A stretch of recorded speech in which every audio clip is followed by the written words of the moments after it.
Budget 2025 आ चुका है, लेकिन जब से ये आया है तब से लेकर के टैक्स पे बहुत चर्चा हो रही है, क्योंकि पहले जो 7 लाख था अब हो गया है 12 लाख पे कोई टैक्स नहीं देना होगा। क्या सच में 12 लाख रुपए पर कोई टैक्स नहीं देना होगा? और टैक्स पिछले साल का देखें टैक्स स्लैब और इस साल का टैक्स स्लैब, क्या अंतर है, कैसे अलग है दोनों? आइए हम पूछते हैं। उमेश पांडे जी हमारे साथ हैं और एक्सपर्ट भी हैं और सीए भी हैं और तमाम फील्ड पे गहराई से वो काम करते हैं और इस पर भी उन्होंने बहुत गहनता से जांच की है। तो आइए सर से जानते हैं ताकि जिसको नहीं समझ में आया अभी भी टैक्स को लेकर के वो समझे। सर आपका बहुत स्वागत जी। मैं उमेश चंद पांडे हूं और मैं चार्टर्ड अकाउंटेंट हूँ, एफसीए हूं और जम्मू एंड कश्मीर बैंक का डायरेक्टर भी हूं, एक आरसी का मैं बोर्ड मेंबर भी हूं जी। जो आज की डेट में जो हमारी जो बजट आई, this is for the financial year 25-26 की आई है जी। And this is a very composite and very highly complicated budget and excellent budget for the middle class people. हमारा देश जो है वो डेवलपिंग कंट्री है। डेवलपिंग कंट्री के हिसाब से जो टैक्स रेट इन्होंने फर्दर रिड्यूस किया है, हमको वेलकम करना चाहिए हमारी इस प्रेजेंट इंडिया गवर्नमेंट को, and they did a very good job जी। आज की डेट में जो टैक्स स्लैब इन्होंने जो दिया है, 0 से 4 लाख तक जीरो टैक्स है जी। Means 4 lakh to 8 lakh 5% tax है, 8 लाख to 12 लाख 10% का टैक्स है जी। 12 लाख से 16 लाख में 15% टैक्स है और 16 से 20 लाख 4-4 लाख बढ़ाते गए हैं, 5-5% टैक्स बढ़ता गया है।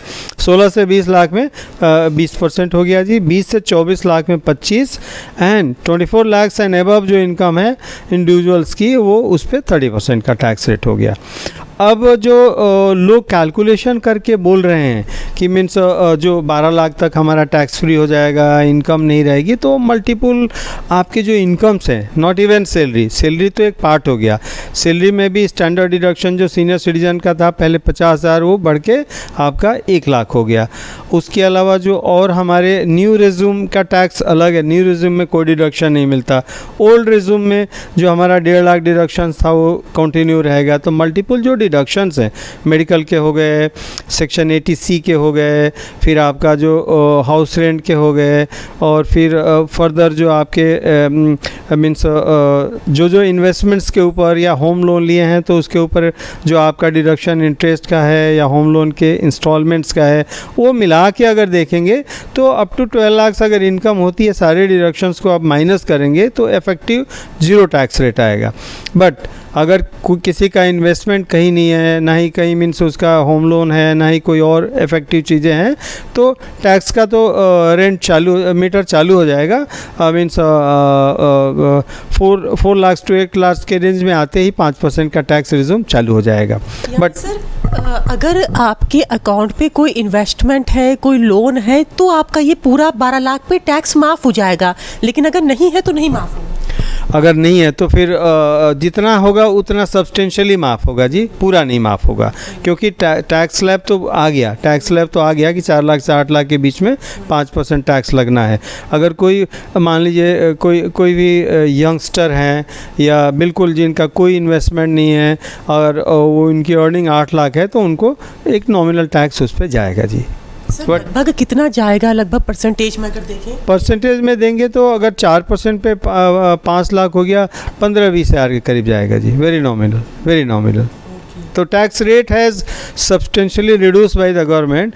और इस टैक्स अभी क्या है कि हमारी जो आज की डेट में बहुत फास्ट लाइफ हो गई है, तो फास्ट लाइफ के कारण जो हमारे यंगस्टर हैं, कोई मार्केट जाके नेगोशिएशन नहीं कर रहे हैं, वो ऑनलाइन परचेजिंग चालू कर लिए हैं और उनको क्रेडिट कार्ड फैसिलिटियों से लोन, डिफरेंट टाइप के लोन मिलने लगे हैं, तो उनकी बाइंग कैपेसिटी बढ़ गई है। तो बाइंग कैपेसिटी जब बढ़ गई, अगर उनकी इनकम नहीं बढ़ेगी, और उसको सारे को देखते हुए गवर्नमेंट ने स्लैब रेट को स्लैश किया है। स्लैश करने के बाद जो हमारा इफेक्टिव जो पहले से और अब में कोई बहुत ज़्यादा डिफरेंस नहीं है, but yes up to 12 lakh अगर सारे इन्वेस्टमेंट हम करते जा रहे हैं, जैसे लाइक होम लोन में कर रहे हैं, या हम कोई आपका एजुकेशन लोन में चिल्ड्रंस का कर रहे हैं, या कोई मेडिकल फैसिलिटी में कर रहे हैं, या पीपीएफ में कर रहे हैं, या पीएफ में कर रहे हैं, तो अप टू 12 लाख हमको एक सब्सटेंशियल जितनी लिमिट है गवर्नमेंट ऑफ इंडिया की, अगर उस लिमिट तक हम एक्सीड कर गए तो हमको 12 लाख तक जीरो टैक्स है जी। बट अगर कोई इन्वेस्टमेंट नहीं करें तो 4 से 8 लाख होते ही हमारा नॉमिनल टैक्स का मीटर चालू हो जाएगा। टर्म्स एंड कंडीशन है जो कल से लोग खुशी मना रहे हैं कि 12 लाख पे अब तो कुछ नहीं देना पड़ेगा, नहीं टर्म्स एंड कंडीशन है। Terms and conditions are there ji, absolutely there, subject to the investment in जो डिडक्शंस पोर्टफोलियो हैं उनमें investment is mandatory ji. Sir पिछले साल के टैक्स स्लैब में इस साल के टैक्स स्लैब में क्या अंतर आप बड़ा मेजर देख रहे हैं, बस एक ये बता दें। Okay, just a minute. जो पिछले साल का टैक्स रेट था मीन्स फाइनेंशियल ईयर 24-25 का, वो 3 लाख तक नील टैक्स था। इस बार आपका 4 लाख तक नील टैक्स है, तो एक तो वो रिलीफ है। 3 लाख से 5 लाख तक 5% था, इस बार 4 लाख से 8% पे 8 लाख तक पे 5% है, तो वहाँ भी टैक्स रिलीफ हो गई। 8 लाख तक की भी इनकम होगी तो आपको 5% ही जाता था, अब पहले 5 लाख तक 5% जाता था, तो इंडिविजुअल्स को काफ़ी रिलीफ दिया इस गवर्नमेंट ने। फिर 5 लाख से 10 लाख के स्लैब में 20% टैक्स था, अभी आपका 8 से 12 लाख में 10% है जी, 12 से 16 लाख में 15% है, और 16 लाख से 20 लाख होने के बाद तब 20% आता है। अब पहले यही स्लैब जो था वो 5 से 10 ही में आ जाता था, तो इंडिविजुअल्स को सब्सटेंशियली रिलीफ दिया है हमारे फाइनेंस मिनिस्टर ने इस बार बजट में। तो कुल मिलाकर देखें टैक्स के हिसाब से राहत है या नहीं राहत है, पहले जैसा है?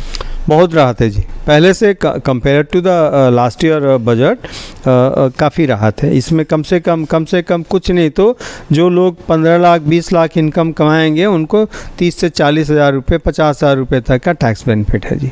यकीनन टैक्स को लेकर के आपके मन के अंदर जो भी भ्रम थे, जो गलतफहमियां थी, वो दूर हो गई होंगी, क्योंकि सर ने जैसा कि बताया कि 12 लाख रुपए पर ऐसा नहीं है कि आप पूरी तरह से टैक्स फ्री हैं।